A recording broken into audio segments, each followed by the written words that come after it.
something we had heard not only from Tom Brennan at the local paper, but from other reporters. They said Mose used his stature to pressure the papers to back off. James Banks remembered this. He wanted those stories to stop. Yeah. Did the Ministerial Alliance have that kind of clout to be able to say? Yes, because what we would do is if we asked some organization to cooperate and they didn't, then there'd be a march right outside their building the next day with 10 or 12 people. And then you would have Cleveland and Columbus news coming down, taking the pictures. So after you do that... But whether Mose was protecting Lester from a distance, or whether he was actually in contact with Lester, that was something nobody could answer for sure. The Mansfield police detectives who pursued Lester for decades allowed us to see their field notes, and in them, you can see they started to track Mose's telephone calls, at one point obtaining a subpoena for 7 years of phone bills. I asked Detective Fortney about this, and he told me the search was futile. He had contacts all over the world. It was nothing for him to make 100, 200 phone calls a month all over the world.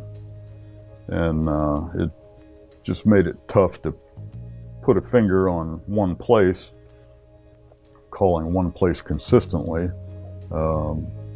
especially overseas where we didn't have contacts to, chase down those leads. It was very, very difficult given the seemingly random shotgun pattern that he was calling every month. The detective didn't think this was an accident. No, I think it was planned. Mose Eubanks was streetwise and cagey. And as for where he thought Lester could be... Looks like all over the world. Over the years, rumors surfaced now and then that Lester had come back into town to visit Mose. Tom Brennan, the newspaper editor, told us he remembered when Lester's mother passed away in the early 2000s. Police had heard Lester might return, dressed as a woman. They took it so seriously, they placed officers around the cemetery and flew a helicopter overhead. Having stakeouts or undercover people attend to ceremonies and stuff just to see if he would show up. Tom said rumors Mose was helping Lester lived on until Mose died in 2012 at the age of 89. That wouldn't surprise me.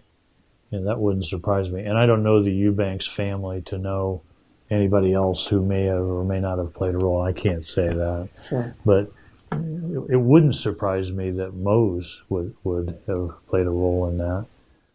In the pages of Tom Brennan's own newspaper, there was one final reminder that Mose took this secret to the grave. His obituary said, among his surviving family was a son, Lester, whereabouts unknown.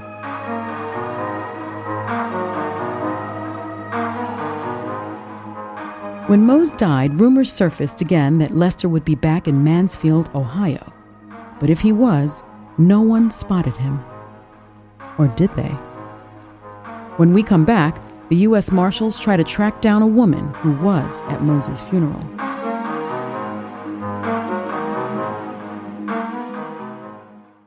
It's 2019, and I'm in the backseat of a car with Deputy U.S. Marshal David Seiler as we head to a neighborhood in Pittsburgh. We just pulled into a public housing project where Seiler has a potential new lead. So can I ask you just real quick, what's the game plan? What are we doing? So we're going to go over and talk to this person of interest, and hopefully this is a person who saw Lester Eubanks at a funeral in 2003, advised that he was utilizing the name Uncle Pete. And if the marshals can prove that Lester attended a funeral under the name Uncle Pete, it would help settle perhaps the most important question about the manhunt. Is Lester still alive?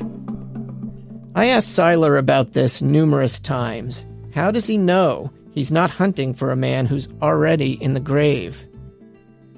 Seiler always answers this question by referring back to one of the first interviews he did on this case. It was with one of Lester's relatives, and it wasn't just the person's refusal to talk that caught his attention.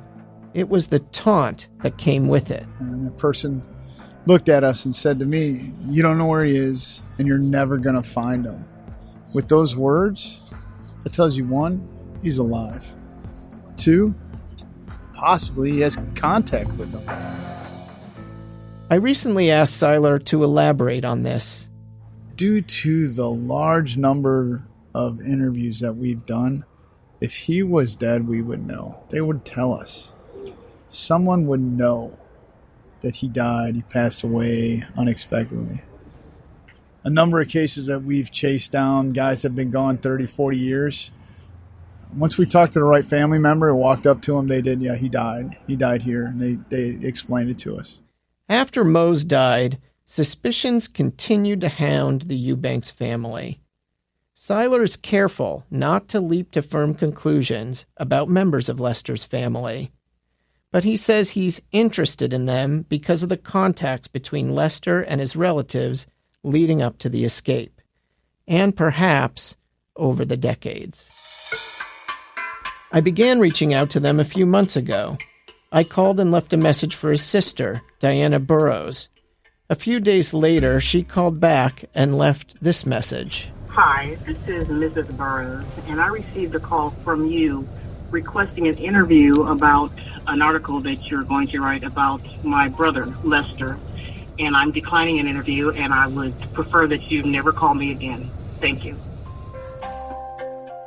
Over the summer, I decided to swing by her house to see if she would reconsider, or at least discuss her reasons for not talking in person. Hello? Hi, are you Mrs. Burrows? I couldn't get close enough for a full interview. I left you a message. And I called you and left you a message. That's her, telling me to get off her property and never come back. Thank you, Mrs. Burrows.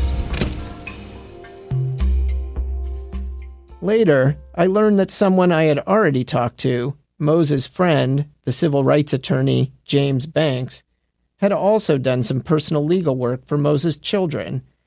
He said he didn't understand why Diana wouldn't just answer questions about Lester, at least from the marshals. My approach to them, and I told the U.S. Marshals that I would see what I could do, but my approach to them is get it over with. Yeah. You know, I know they subpoenaed them to grand jury a while back, but I don't think they got much information out of them. But if there's anything... I was surprised when James said this. He revealed that she had been called before a grand jury, a significant detail. It was the first sign authorities had acted on their suspicions that Lester's relatives knew more. Later, the top prosecutor in Columbus, Ron O'Brien, confirmed to us that Seiler had in fact asked several of Lester's relatives be questioned under oath. Several years ago, we had several people in front of the grand jury, to inquire of them what knowledge they had about his whereabouts. And David's taken a personal, interest in trying to track this down. There's some suspicion surrounding his family that maybe he had help from his family. Is that your understanding too? That is something that was suspected, but as far as I know, has never been able to be proven. Back in Seiler's office, there's a whiteboard with a list of leads that remain open and live. There's a woman he needs to talk to in Canada who may know more, and a man working in a hospital north of Los Angeles. Other leads relate to technology he's used to try and track down Lester. I gather this is like your to-do list. These are like your active things you're looking at. It's my Game Plan Friday.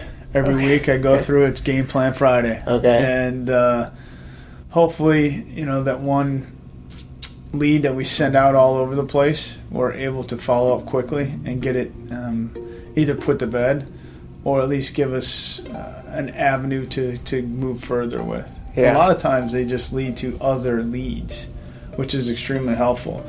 when they do not close that lead, it can be, it could take us another month and a half to 2 months to actually track down another person that can help us close the lead. Huh. Well, it's good that the whiteboard is full and not empty and has boxes that still need to be checked. Absolutely. One of these leads involves the lawyer, James Banks. Seiler spoke with Reverend Banks about possibly brokering a deal with one of Lester's sisters. Maybe she or other members of Lester's family would agree to sit down with marshals and tell them everything they knew. We talked with Seiler after that meeting, and he seemed encouraged. So he's going to do it as fast as possible. He's going to reach out and have a discussion with them so that we can push this forward. At the same time, Seiler began searching for other members of the large extended Eubanks family. If he could find relatives who were at least willing to talk with police, maybe one of them could help. We were with him when he decided to go see the ex-husband of one of Lester's relatives. I'm hoping that he'll be able to provide us just a little color into what happened. We have this huge black and white map of what we think happened. Hopefully he'll be able to shed a little bit of light on what was happening in the 70s, what was happening in the 80s in reference to the family. They all knew. They had information that they just weren't sharing, and there was that code of secrecy that they weren't providing. So hopefully he can help us. These were the ebbs and flows of an active manhunt. The promise of a deal brokered directly with Lester's siblings seemed to fade until eventually Seiler erased it from his whiteboard. But this new relative, he provided Seiler with new names, possible contacts. And so the list of promising leads filled the board right back up again.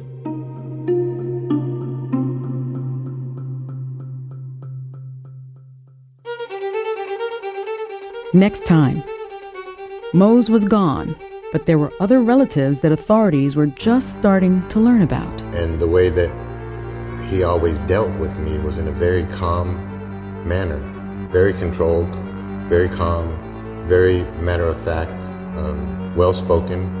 And Lester was starting a new life with a new identity. He wore a lot of cologne, and it would give me a migraine.